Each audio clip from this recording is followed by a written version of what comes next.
Apa yang bisa kita dapatkan dari yang terjadi di Palestina? Semua yang hidup, semua yang punya mata, yang masih punya akal dan punya hati pasti dapat banyak pelajaran, Mas Isa. Yang selalu bikin cinta hanyalah satu. Yang selalu bikin cinta hanya El Victor. Assalamualaikum warahmatullahi wabarakatuh, Ustazah. Waalaikumsalam warahmatullahi wabarakatuh. Alhamdulillah sehat walafiat hari ini, Ustazah J. Alhamdulillah sehat, Mas Ishak. Semoga Mas Ishak, keluarga dan juga semua dulur-dulur El Victor yang menyimak perbincangan kita pada pagi hari ini juga dalam keadaan sehat walafiat. Amin. Diberkahi semua urusan kita dan juga dimudahkan semua urusan kita. Amin, amin, amin ya rabbal alamin. Masya Allah J. Mudah-mudahan doa yang baik kembali ke juga panjenengan juga, Ustazah J.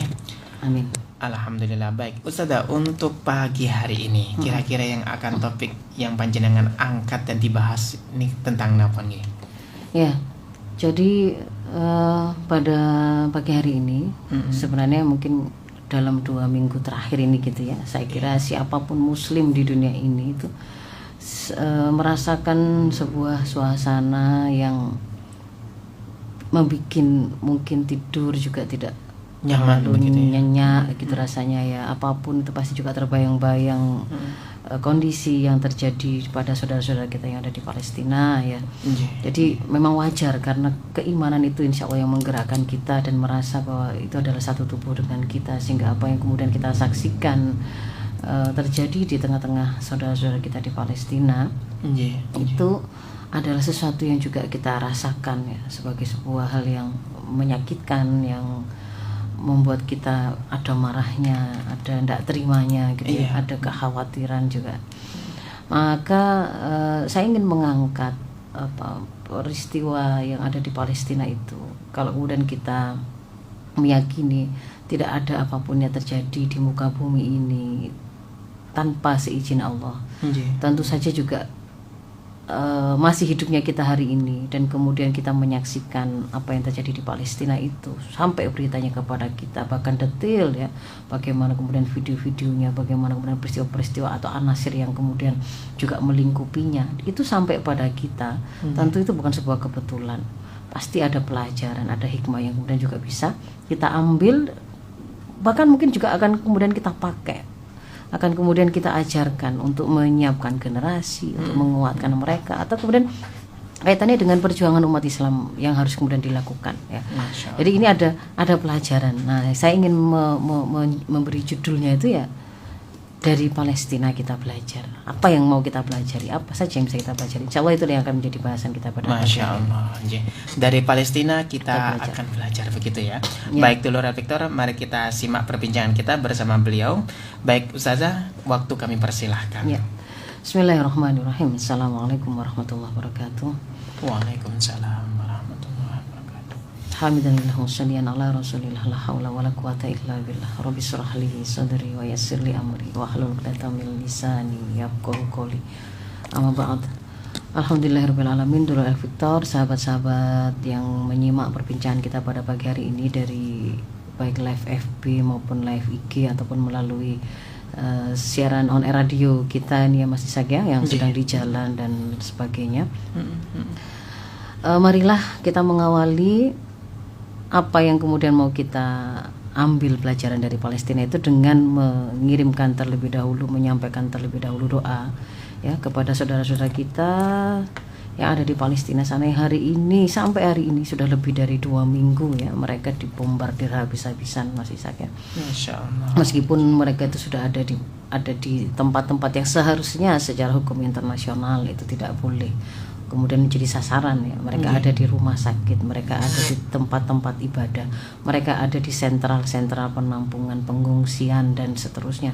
Tapi kemudian hari ini kita saksikan para korban-korban itu justru adalah terbesarnya itu dari kalangan sipil, dari kalangan anak-anak, orang-orang tua, para perempuan yang seharusnya memang tidak boleh itu kemudian menjadi korban dalam serangan ini. Nah, kita mendoakan kepada mereka, saudara-saudara kita para muslim di Palestina, agar mereka dikuatkan oleh Allah ya.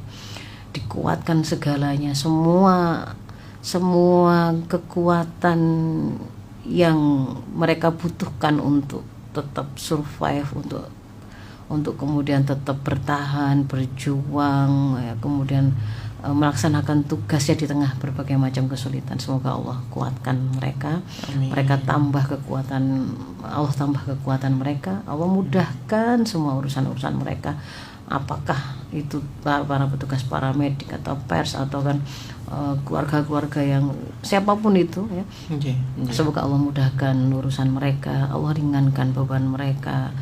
Allah jadikan syahid di antara mereka yang sudah gugur, dan Allah sembuhkan di antara mereka yang sakit ya. Semoga Allah segera tunaikan janjinya untuk menjadikan bumi Palestina itu ada kembali di pangkuan kaum muslimin dalam keadaan damai ya, yang kemudian juga mengakhiri penindasan dan kekejaman dari Bani Israel, negara Israel itu yang hari ini adalah Zionis yang memang mencaplok wilayah Palestina ya. Jadi semoga Allah memberikan kemenangan segera kepada kaum muslimin. Ya, minimal hari ini itu ada sebuah kesempatan untuk mereka menyelamatkan mereka yang butuh untuk mendapatkan bantuan medis dari wilayah atau masuklah obat-obatan atau kemudian air dan seterusnya. Itu memang hari ini bahkan gencatan senjata saja kan nggak bisa gitu ya. Iya betul.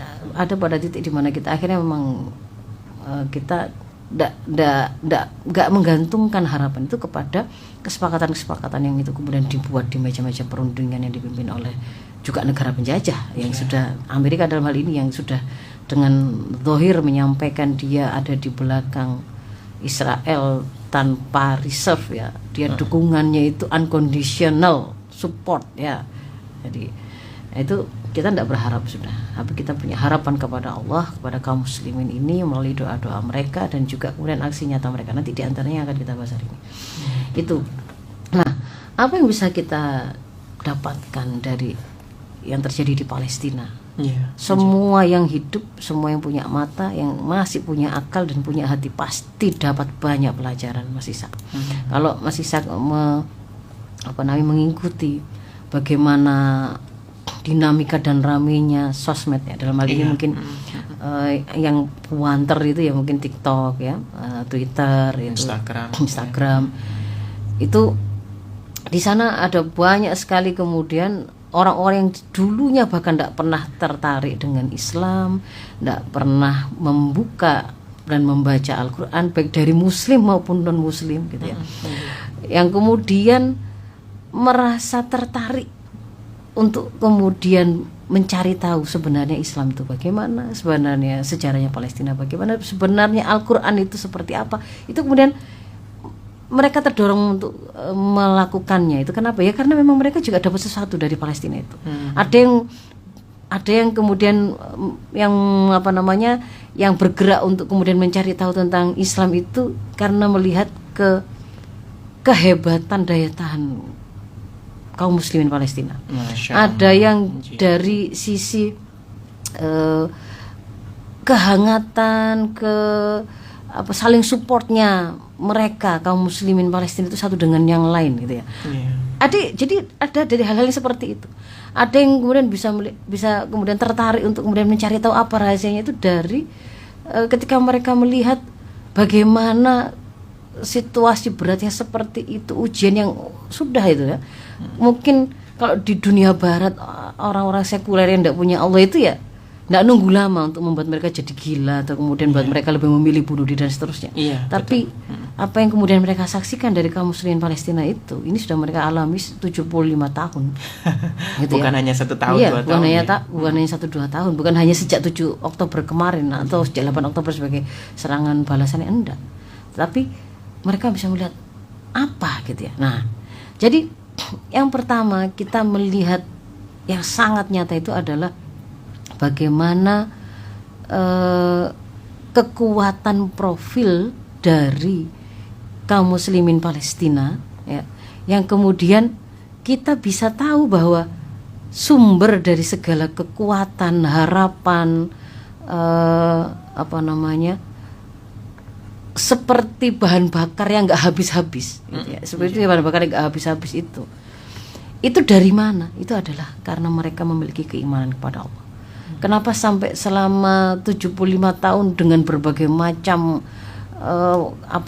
serangan brutal, blokade, rekayasa, di pemutarbalikan fakta dan seterusnya, mereka kok tetap eksis. Jumlah penduduknya itu sebenarnya itu kan di situ itu kan seperti penjara terbuka terbesar di dunia. Sangat padat penduduknya, 2 jutaan, separuhnya itu anak-anak.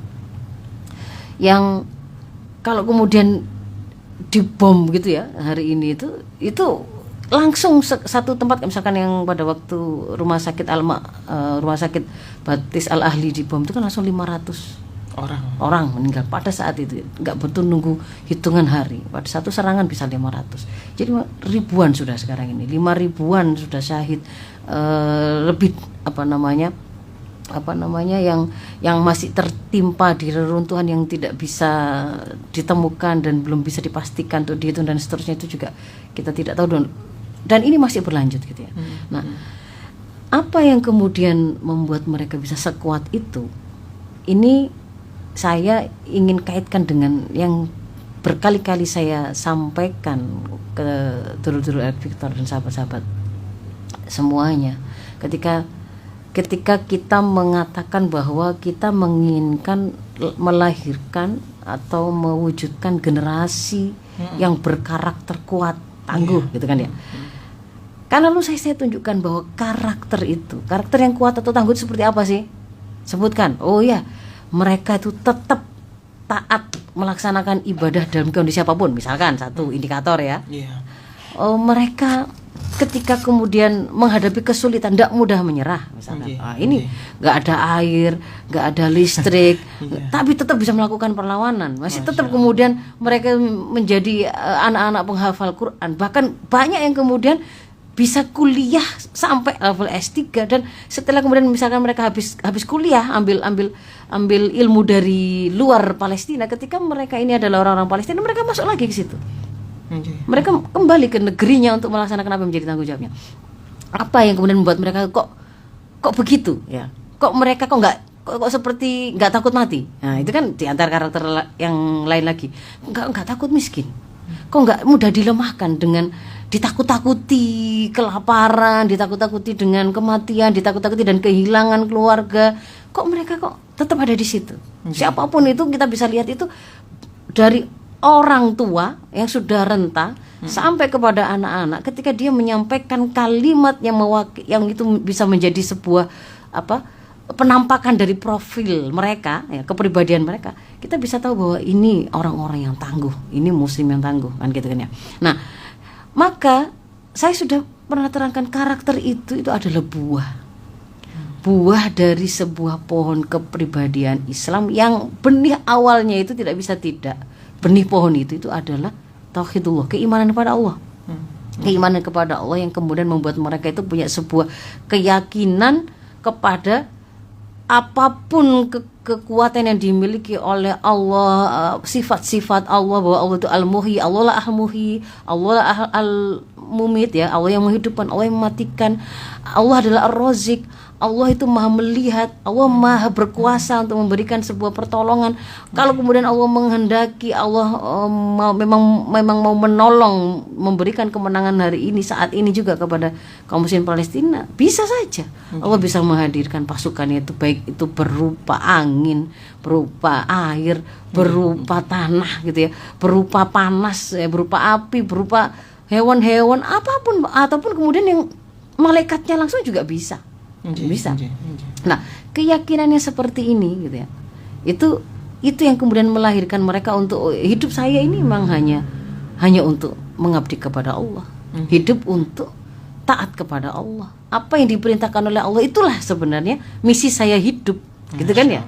Itu kan ya yang buat mereka itu akhirnya kemudian ketika kemudian Allah perintahkan saya belajar, Allah perintahkan saya menuntut ilmu, Allah perintahkan kepada saya untuk mengetahui jalan hidup saya, maka saya harus belajar Al-Quran, maka saya harus kuliah, maka saya harus belajar gitu ya, sekolah dengan keterbatasan apapun. Gitu.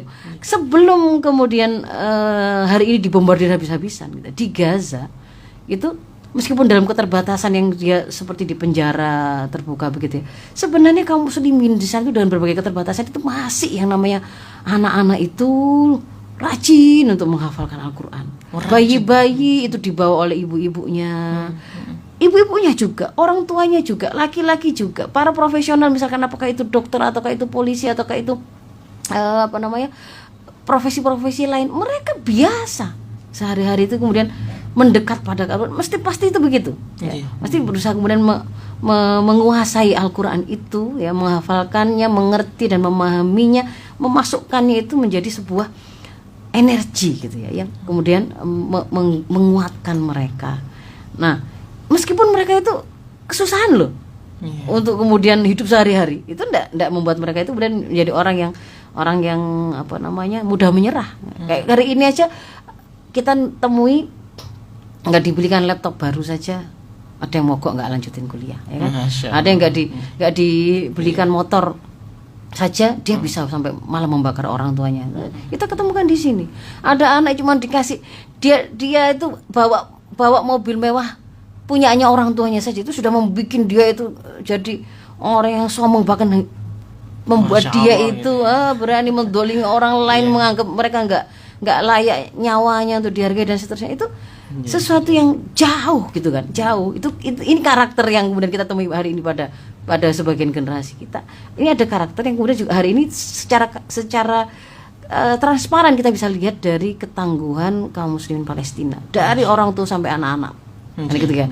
Bahkan ketika anak itu baru bisa bicara umur 3 tahun pun gitu ya, ketika kemudian ditanya tentang apakah kamu takut, apakah kamu itu ayahmu di mana, dia syahid, dia meskipun ada ungkapan ada ungkapan dari matanya yang kemudian tiba-tiba meremang ya, dia sedih, dia kangen, ya wajar, namanya manusiawi. Tetapi ketika kalimat itu kan alhamdulillah, enggak kangen, tapi sebenarnya kan ekspresi lain bisa kita lihat ya. Itu ada anak-anak umur balita sudah bisa seperti itu. Kenapa? Karena memang mereka dibesarkan, mereka disemai pohon kepribadian mereka yang menghasilkan ketika ngomong kalimatnya begitu, ketika menampakkan sifat, ketika misalkan mereka diberi bantuan gitu kan ya, nampak sekali rasa syukurnya itu, penghormatan yang diberikan oleh anak-anak ini kepada mereka yang menolong itu dalam doa yang tulus itu nampak gitu. Jadi kalimatnya, sifatnya, pilihan sikapnya itu kan adalah tampakan-tampakan dari pohon kepribadiannya. Anak-anak ini itu sedang ditanam pohon kepribadiannya itu. Dari benihnya adalah keimanan kepada Allah, kan gitu kan ya. Itu setelah itu kemudian ditumbuh suburkan dengan sebuah proses yang memastikan bahwa pohon ini itu tumbuh dengan kokoh, tumbuh dengan kuat, sehingga akhirnya nanti menghasilkan buah. Nah, jadi kita belajar bahwa ketangguhan itu, kalau kita ingin memang yang seperti itu karakter tangguh yang dimiliki oleh anak-anak kita, maka tidak bisa tidak buah itu sejenis dengan benih yang kita tanam, gitu loh. Jadi kalau kemudian kita ingin anak saya itu, saya ingin agar mereka itu menjaga dan menutup auratnya, tidak berzina, menutup aurat karena ya, tampilan buah menutup aurat karena itu tumbuh dari sebuah kesadaran, karena itu diperintahkan oleh Allah. Kenapa kok begitu? Karena saya adalah hamba Allah. Itu berbeda dengan buah yang sama-sama kelihatan menutup aurat, tapi karena ini adalah sedang trennya, karena ini acaranya adalah acara yang semuanya dress code-nya adalah berhijab, beda gitu loh.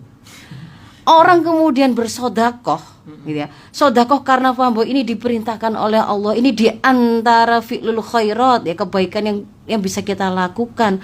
Ada banyak hikmah dan kebaikan yang bisa kemudian diberikan oleh Allah kepada orang-orang yang bersedekah, karena dorongan iman itu beda dengan tampilan buah yang kelihatannya itu bagi-bagi ke anak yatim, kelihatannya itu sumbang sana sumbang sini bahkan miliaran, gitu. Tapi dalam rangka pencitraan, Saya mau enggak menunjukkan buah itu gitu loh ya.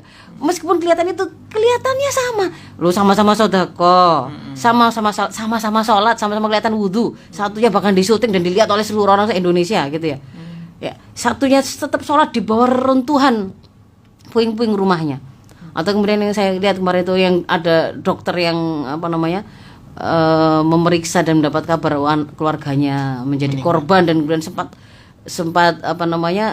kayak orang linglung sebentar gitu ya, karena bukan linglung ya, kayak ya lemes gitu ya. Tapi kemudian setelah itu dia sholat di trotoar yang ada di rumah sakit itu, sholat, membuka sajadah sholatnya dia sama tampilnya dengan ada calon, entah itu nanti calon presiden atau calon apa gitu kan ya. Bahkan kemudian dia itu jadi sama-sama di atas sajadahnya, sama-sama kelihatan sholatnya. Apakah kemudian itu adalah buah yang sama? Beda. Buah itu muncul dari pohon yang sama kah? Pohon itu berawal dari benih yang sama kah? Gitu loh. Ya. Jadi jangan hari ini tuh kita itu Mas Ishak ya masih berputar-putar dengan konsep membangun karakter generasi, tapi ketika kemudian disuruh menunjukkan yang mana yang dimaksud dengan pendidikan karakter itu gelambiar semua, dikembalikan kepada ya karakter universal, karakter lokal. Bingung, ada yang dibawa kepada karakter universal, ada yang dibawa kepada kearifan lokal kan gitu ya. Yang kemudian yang mana yang seperti apa? Yang dimaksud dengan berkarakter itu adalah apakah kalau kemudian berkemben atau berkoteka atau berapa? Yang mana gitu ya. Tapi kalau kemudian kita ini sedang berbicara mau mewujudkan generasi muslim yang berkarakter, konsep Islam tentang karakter itu sudah jelas. Sejelas sesuatu yang bisa ditunjuk dengan tangan kita di hadapan kita gitu loh. Karakter itu adalah sifat, sikap, kumpulan dari perilaku yang melekat pada seseorang yang bisa kita lihat tampilannya. Itu kan bisa ditunjuk itu kan ya. Oh ini anak jujur, oh ini anak pembohong, oh ini anak penakut, ini anak pemberani, ini anak yang kalimatnya sopan, ini anak kalimatnya kasar. Itu kan bisa ditunjuk ya. Lah karakter itu kemana, dari mana buah itu? Saya tunjukkan pohon kepribadian itu yang mana?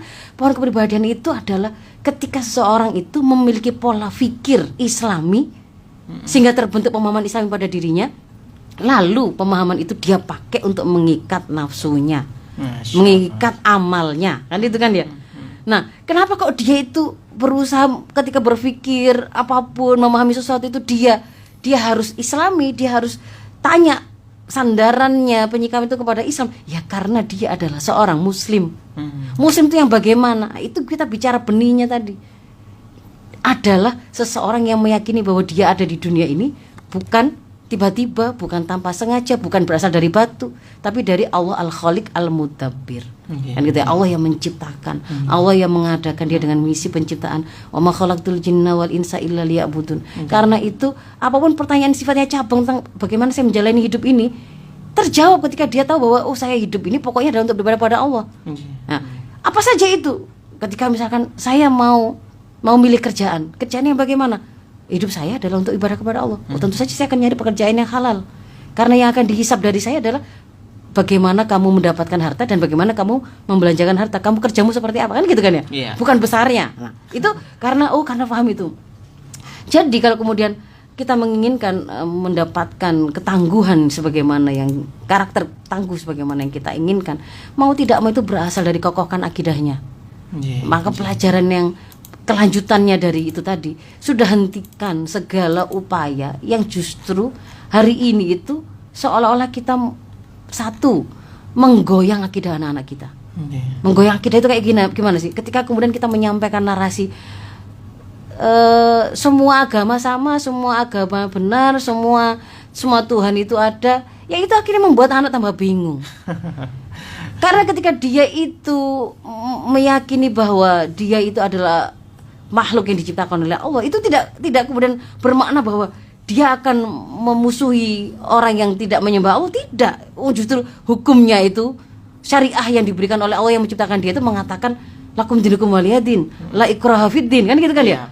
Jadi jangan bikin-bikin gitu loh. Jangan bikin-bikin kemudian membuat anak kita itu malah diragukan, malah digoyang keyakinan dia bahwa inna dina indallahi Islam. Kalau kamu kemudian Kalau kamu kemudian memang meyakini bahwa kamu adalah makhluk yang diciptakan oleh Allah, memang jalan hidupmu adalah sesuai dengan tuntunannya. Dan itu adalah agama yang diridhoi oleh Allah. Sudah itu. Kan begitu kan ya? Jangan kemudian gak usah sok fanatik, gak usah kemudian merasa bahwa akidahnya yang benar. Lawang Allah mengatakan inna dina indallahil Islam, ajarkan itu. Kalau kemudian bagaimana dia bisa yakin, bagaimana dia kemudian bisa mengambilnya? Seseorang itu kalau tidak meyakini tentang sesuatu, dia nggak akan mungkin mengambilnya dan mengamalkannya, kan itu kan ya? Jadi itu yang pertama.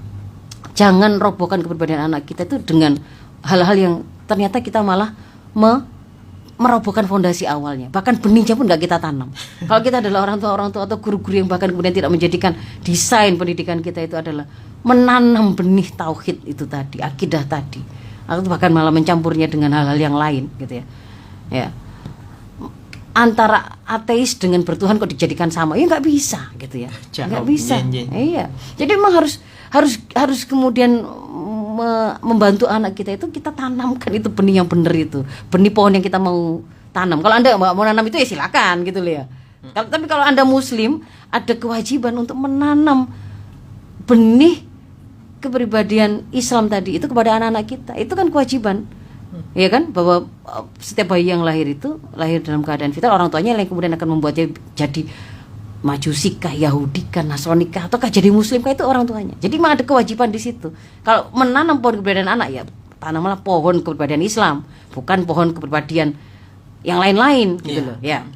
Itu berasal dari akidah. Lalu hentikan juga upaya kita untuk menggoyang dan melemahkan kepribadian anak-anak kita itu dengan menyerang jalan hidup benar yang akan menuntun mereka.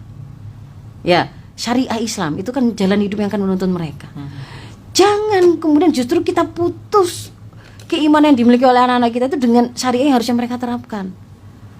Ya Muslim ya nggak apa-apa, Muslim, kita itu Muslim, tapi jangan fanatik-fanatik ya. Fanatik itu maksudnya gimana? Sholat 5 waktu itu termasuk fanatik. Ada orang lah, saya pernah ketemu real itu seperti itu gitu ya. Ada ya, loh kok kan ada teman begitu kan, kok nggak kelihatan sholat, padahal waktu itu SMA gitu ya. Kelihatan kan, kita pasti sholat itu melewati masa zuhur, masa asar gitu. Kok nggak kelihatan sholat? Kita bertanya karena kita tahu dia Muslim. Iya, karena kata ibu saya nggak boleh fanatik. Jadi ini gitu loh, itu dia sudah nisbahkan itu kepada orang tuanya. Jangan jadi orang tua yang kemudian malah memutus anak-anak kita. Dia itu sudah kita kenalkan dan keimanan pada Islam, kok kemudian kita putus, ojo taat pada syariah. Itu malah melemahkan.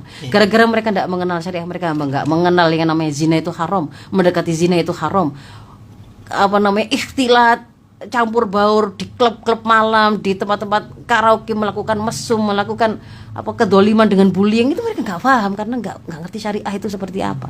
Maka itu juga jangan kemudian diremahkan. Jangan kemudian digambarkan mereka yang mendekat kepada Islam itu kemudian radikalkan, diteroriskan. Nah, itu pertanyaan pertama tentang ketangguhan. Yang kedua, kita juga melihat bahwa dari keimanan yang dimiliki ini tadi itu kan kita bisa menemukan dan mendapatkan satu kekuatan yang itu melampaui kekuatan atau motivasi apapun yang lain. Jadi kalau memang realnya di dunia ini itu kekuatan itu atau motivasi seorang itu mau melakukan sesuatu itu ada kuah madiyah. Misalkan ada anak SMA, anak sekolah begitu ya, yang merasa badannya besar dengan ketika berhadapan dengan anak yang badannya lebih kecil, mungkin yang besar itu kemudian merasa berani tawuran atau berani berkelahi karena merasa badan saya lebih besar, pasti saya bisa menang lah. Itu namanya kuah madi ya. Motivasi yang sifatnya fisik karena dia merasa ada kekuatan yang sifatnya fisik. Sama juga dengan Israel hari ini gitu ya. Dia merasa saya lebih kuat, persenjataan saya lebih kokoh. Ini habis ini loh ada bantuan dari Amerika, sudah OTW. Saya akan melakukan penyerangan darat menunggu, gitu kan? Backup dari Amerika, loh. Jadi dia itu merasa bergeraknya, dia kekuatannya, sumber kekuatan itu adalah kuah madiyah. Ya. Ada juga yang bukan karena kekuatan materi, tapi ada kuah ruhi. Kuah sebelum ruhi itu adalah kuah maknawiyah. Ya. ada nilai-nilai tertentu yang kemudian membuat orang itu ingin berjuang. Misalkan pernah dengar kalau konsep di Cina, di Jepang, bahwa membela leluhur itu sesuatu yang sangat mulia gitu kan ya, wajib ya. Nah, jadi itu gak ruhi itu, tapi itu maknawi gitu ya. Saya nggak ingin dikenal sebagai orang yang pengecut, saya orang yang pemberani. Itu maknawi. Ada yang kemudian bergerak karena itu bukan nyari uang, bukan karena merasa dia punya kekuatan materi, tapi dia bergerak juga. Ada yang kemudian yang ketiga itu adalah bergerak karena kuah ruhi. Ruhi itu apa? Dorongan idrok silah billah, kesadaran akan hubungan dia dengan Allah. Lah seorang muslim itu kan iman itu kan idrosilah bila ini kan. Kenapa kemudian saya harus tetap bertahan untuk berjuang melawan penjajahan ini dan mempertahankan tanah air saya, tempat tinggal saya, hak milik saya ini? Ya karena Allah memerintahkan. Karena itu hak saya. Karena kaum muslim di Palestina itu memang ditakdirkan lahir di situ, itu memang untuk menjadi penjaga pertama, garda terdepan dalam menjaga Aqsa, kemuliaan Al-Aqsa. Jadi mereka kemudian ketika kemudian karena dorongan kesadaran hubungan dia dengan Allah, Allah yang memerintahkan itu, Allah yang membalasnya, Allah yang kemudian menjanjikan berbagai macam kemuliaan ketika mereka syahid, ketika kemudian mereka itu melaksanakan aktivitas jihad, ketika mereka melakukan perjuangan, ketika mereka mendidik anak-anak mereka itu menjadi anak-anak yang nggak takut dengan penjajah sekecil apapun mereka. Karena Allah, maka itu akan menghasilkan satu kekuatan yang sangat dahsyat. Kita bisa lihat itu dari Palestina kan, ya kan. Kalau Indonesia kita pernah ketemu bawa senjata bambu runcing. Sebenarnya kan dorongan itu kan dorongan jihad gitu. Dorongan jihad itu adalah apa? Kuah rohi, motivasi rohi ya. Karena Allah memerintahkan, kita tidak boleh menyerah begitu saja, gitu kan ya. Nah, kaum muslimin Palestina juga kita bisa melihat kuah rohi itu membuat mereka itu bahkan melampaui semua kekuatan yang ada. Si Israel yang dia punya persenjataan lengkap, teknologi yang paling bagus, paling canggih, didukung oleh negara hari ini dikatakan sebagai adidaya terbesar. Mereka takut mati, ya kan? Kenapa kok mereka nggak segera nyerbu ke darat, tapi mainnya kan udara terus? Karena mereka tidak berani, gitu. Mereka tidak berani berhadapan. Yang satu itu nyari mati, kematian itu adalah sebuah kesyahidan itu dan beragam kemuliaan. Mereka tidak takut mati. Kalaupun kemudian mereka maju, Allah nggak kehendaki mati. Allah kan al-muhyi, al-mumit, gitu loh. Hidup dengan mulia. Mati dengan syahid, keduanya mulia. Nggak ada lah, orang nggak takut mati kan ya, berhadapan dengan orang takut mati nggak bisa, nggak level gitu, nggak level. Termasuk juga akhirnya tampilan akhlaknya ya, kita bisa lihat yang kemarin orang yang kemudian ketakutan, panik, akhirnya kemudian melakukan banyak hal yang menunjukkan kelemahan dan kehinaan diri mereka.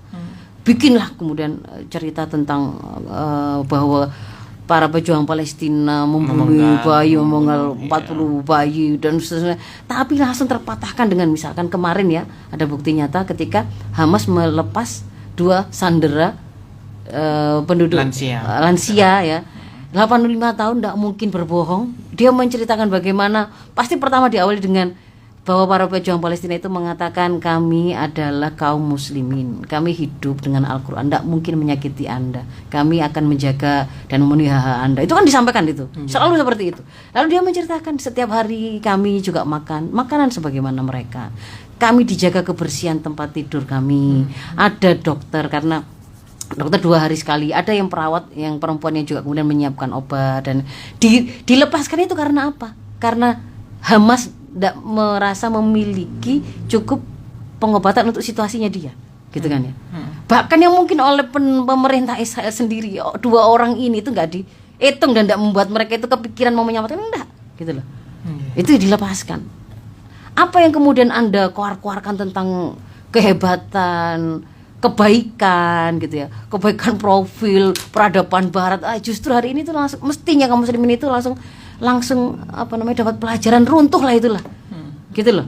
Kalau kamu kemudian kemarin itu merasa wah hebatnya Amerika ya, wah hebatnya kemajuan Israel, masa sih setelah apa yang terjadi kayak gini nih masih kamu lihat kemuliaan mereka gitu, ketinggian peradaban mereka mana ada, gitu loh. Harusnya kan melek gitu.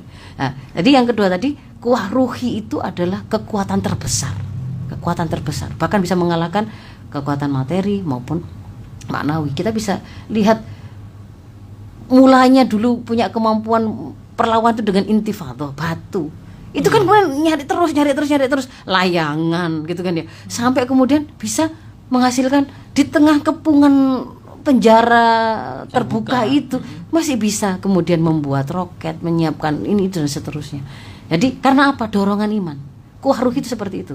Kalau kita kontekskan pada zaman kita, termasuk kemudian anak-anak kita, kalau kita meyakini bahwa Allah sudah menjamin rizki misalnya setiap orang, kuah ruh itu akan membuat kita dipecat gitu ya dari tempat kerja kita.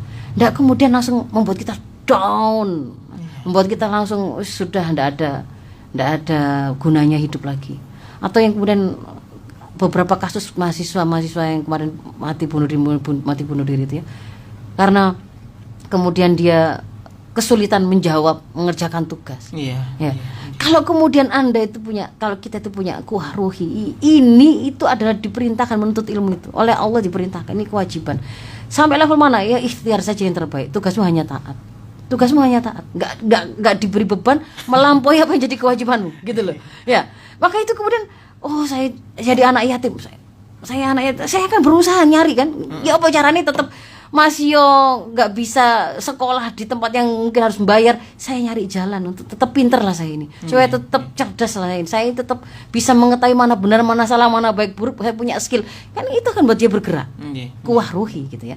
Dahsyat. Jadi dia bisa mengalahkan kekuatan materi maupun yang lain. Lalu yang ketiga, apa yang terjadi di Palestina itu mengungkapkan kepada kita akan narasi jahat, kebohongan, hoax yang selama ini itu dibuat oleh Barat tentang kaum muslimin, tentang Palestina, tentang Islam, yang digambarkan dengan terorisme. Kalau perjuangan melawan penjajah itu digambarkan sebagai, sampai hari ini kan pejuang Palestina itu disebutnya sebagai group of terrorism, kelompok teroris. Ini bukan manusia, ini hewan manusia, gitu kan yang mereka nyebutnya.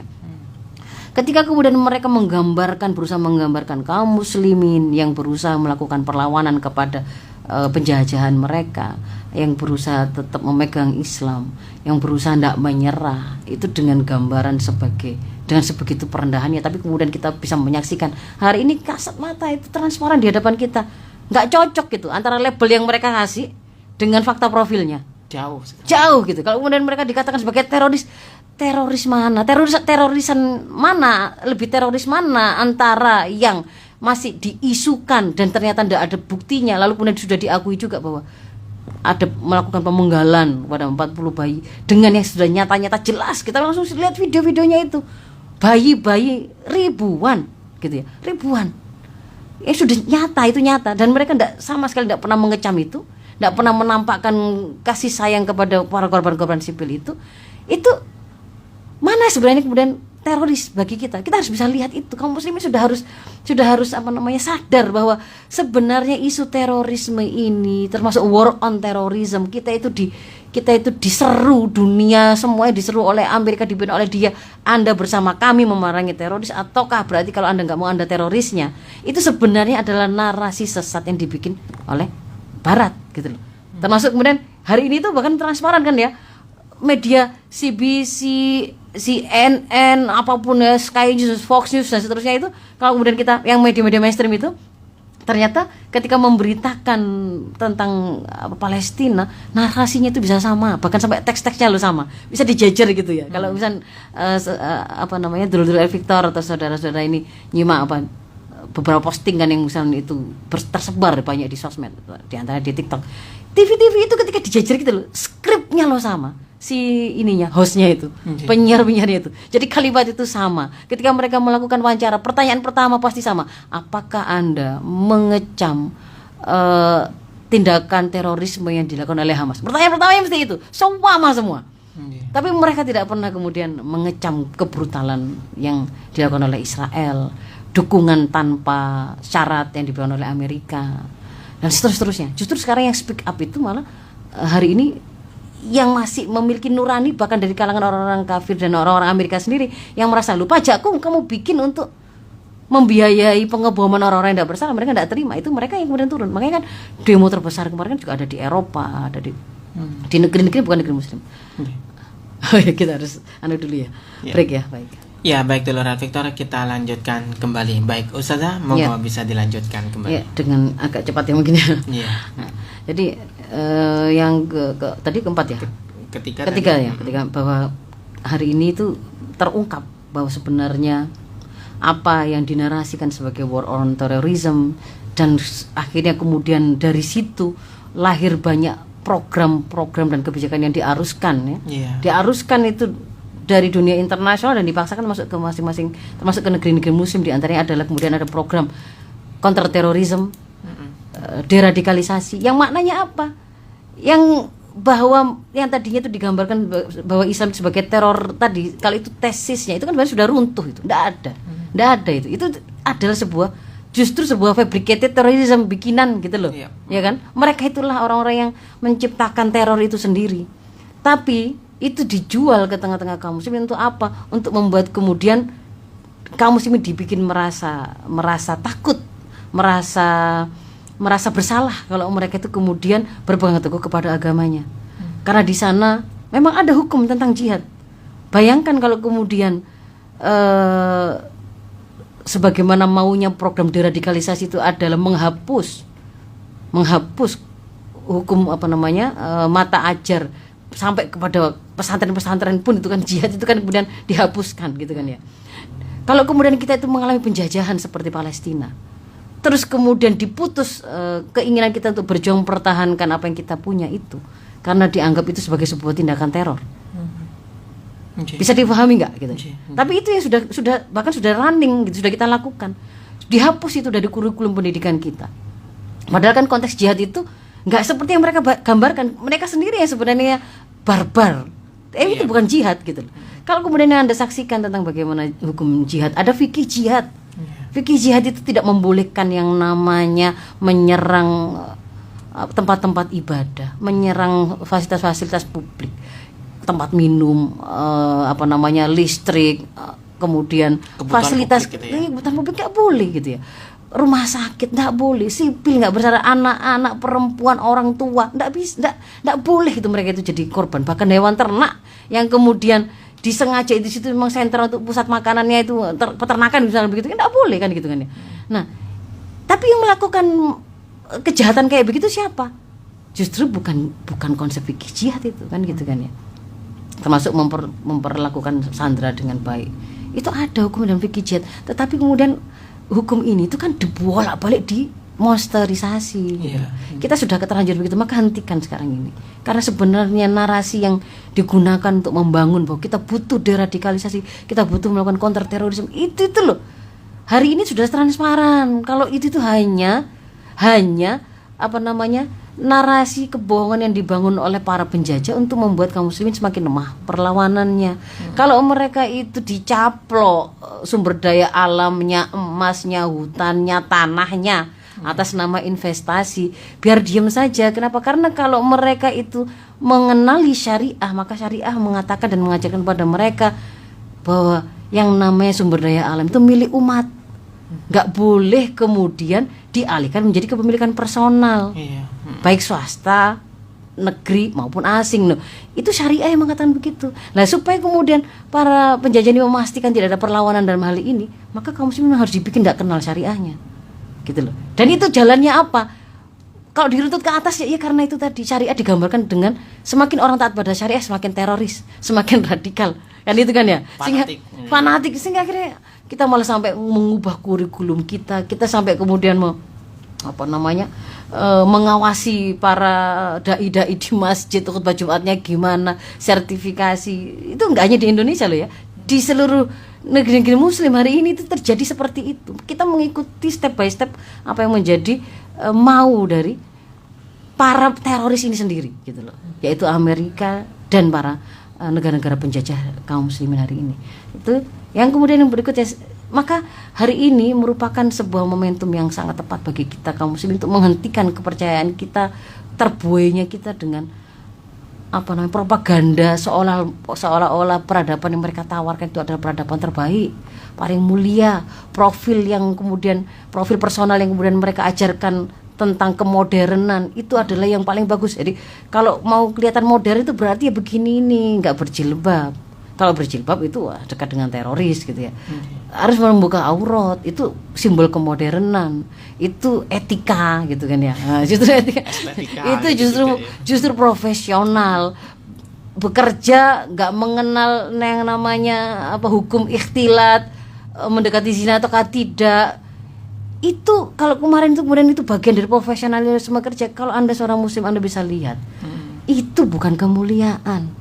Yang terjadi ketika kemudian mereka mengatakan atas nama profesionalisme kerja, malam-malam dengan orang asing lagi, perempuan yo rapat yo nginep di mana dan seterusnya. Apa yang kemudian terjadi gitu kan ya. Kita bisa lihat.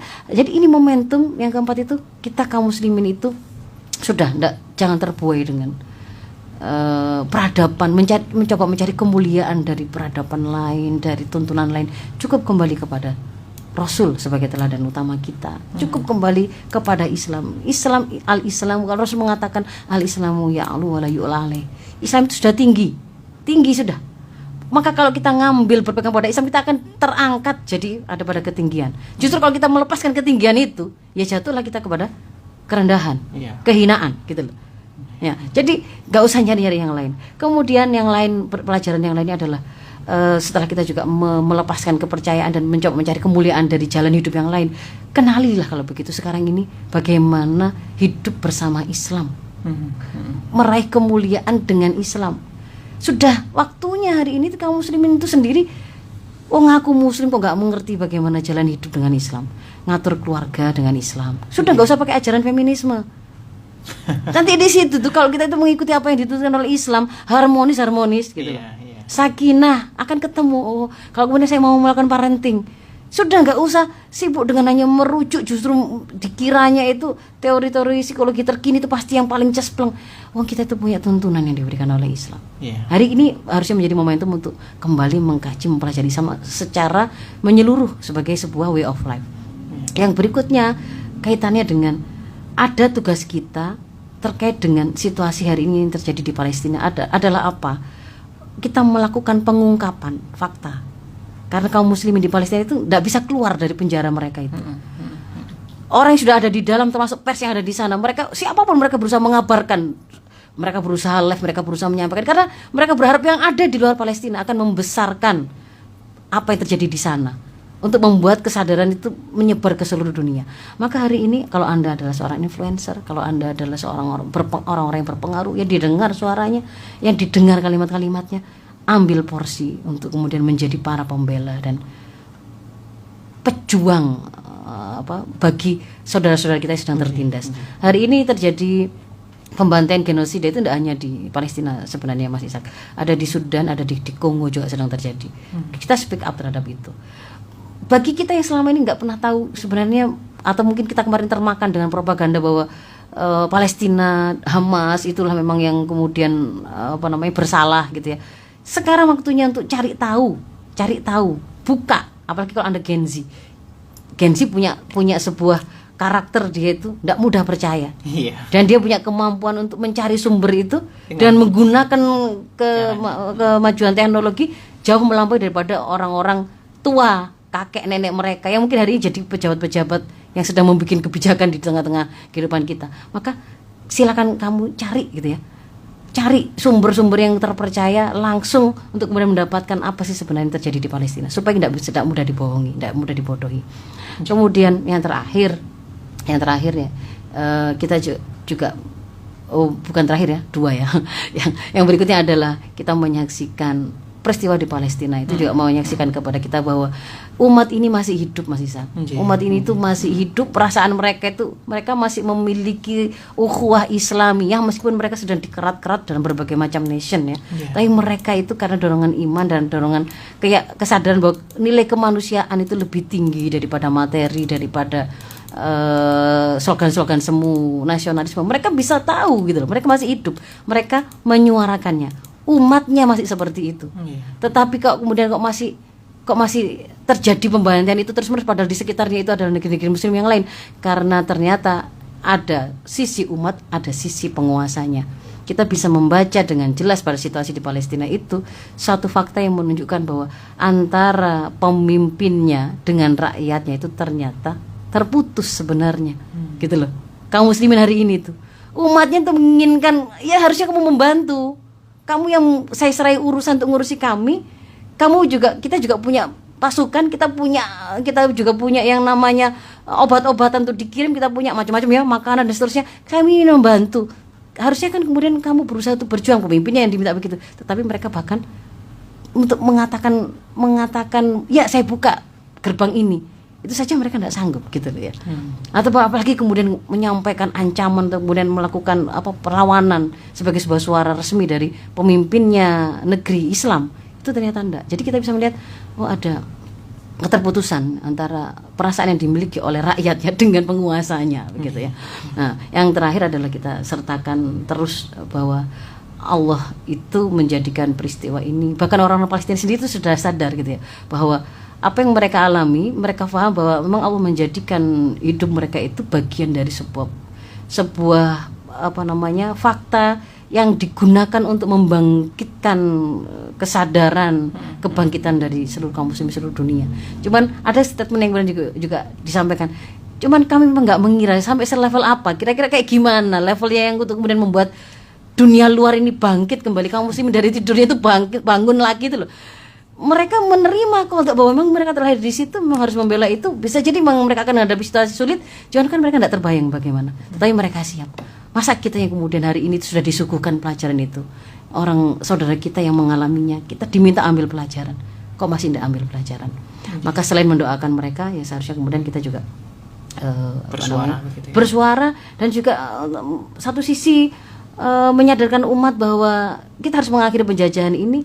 Kalau memang kemudian penguasa-penguasa itu kemudian tidak menginginkan kita itu taat kepada syariah, kita harus melakukan koreksi kepada mereka, gitu ya. Saya kira itu dulu, Mas Ihsan. Mohon maaf. Baik. Masih ada kesempatan? Ada 1 menit, Ustaz.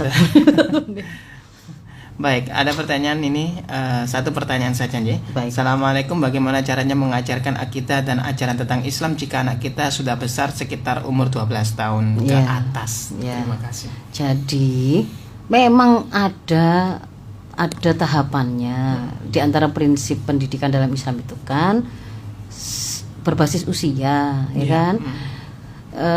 Dan bahwa urutan pendidikan itu adalah bangun akidahnya dulu sebelum membangun kesadaran untuk mereka terikat kepada syariah atau hukum Islam. Dan itu dilakukan sejak kapan? Itu bahkan sejak sebelum mereka lahir, bahkan sejak proses pernikahan yang dilakukan orang tuanya. Artinya apa?